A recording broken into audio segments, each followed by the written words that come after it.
नमस्ते दोस्तों, भक्ति सीरीज में आप सबका स्वागत है। दोस्तों, आज मैं आपको राहु केतु से जुड़ी 10 बातें बताने जा रही हूँ जो अधिकतर लोग नहीं जानते हैं। ज्योतिष में 9 ग्रह बताए गए हैं। इन 9 ग्रहों की स्थिति के आधार पर ही व्यक्ति को जीवन में सुख और दुख प्राप्त होता है। 9 ग्रहों में 2 ग्रह ऐसे हैं जिन्हें छाया ग्रह कहा जाता है। ये ग्रह हैं राहु और केतु। तो चलिए जानते हैं इनसे जुड़ी हुई 10 बातें जो अधिकतर लोग नहीं जानते हैं। पहली, राहु और केतु सूर्य, चंद्र, मंगल आदि ग्रहों की तरह धरातल वाले ग्रह नहीं हैं, इसीलिए इन्हें छाया ग्रह कहा जाता है। दूसरा, लोग शनि की तरह राहु से भी भयभीत रहते हैं। दक्षिण भारत में तो लोग राहु काल में कोई काम शुरू ही नहीं करते।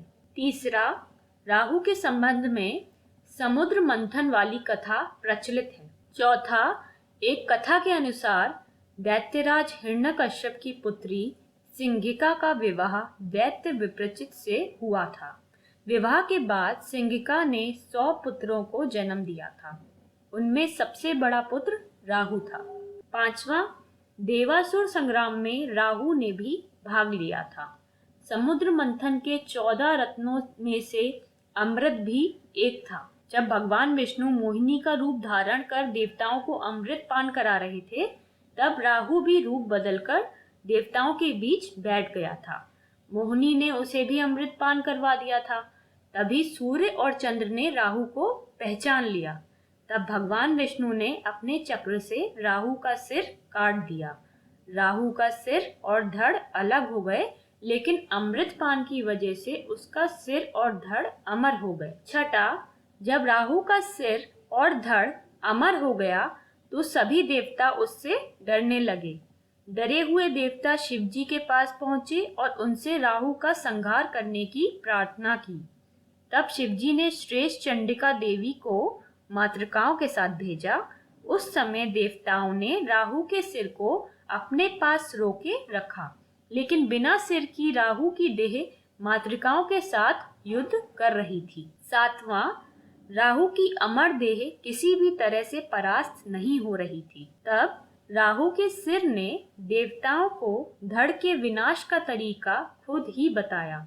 राहु ने देवताओं को बताया कि धड़ को पहले फाड़ दें और उसमें से अमृत निकाल लें। इसके बाद देवी चंडिका और देवताओं ने ऐसा ही किया, जिससे राहु का धड़ नष्ट हो गया। इससे सभी देवता राहु से प्रसन्न हुए और उसे ग्रहत्व प्रदान कर दिया। आठवां, ग्रहत्व प्राप्त करने के बाद भी राहु ने सूर्य और चंद्र को क्षमा नहीं किया। पूर्णिमा और अमावस्या पर राहु आज भी सूर्य चंद्र को ग्रसता है। इसे ही सूर्य ग्रहण और चंद्र ग्रहण कहा जाता है।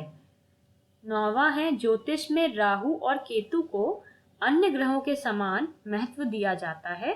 ऋषि पराशर ने राहु को तमो यानी अंधकार युक्त ग्रह बताया है। 10वां है, राहु और केतु को राशियों का स्वामी नहीं बनाया गया है। राहु मिथुन राशि में उच्च माना जाता है तथा धनु राशि में नीच माना जाता है। तो ये थी राहु केतु से जुड़ी 10 वो बातें जो ज्यादातर लोग नहीं जानते हैं। तो हमारे लिए इन ग्रहों से जुड़ी बातें जानना जरूरी था। तो दोस्तों, आपसे फिर मुलाकात होगी। तब तक के लिए धन्यवाद।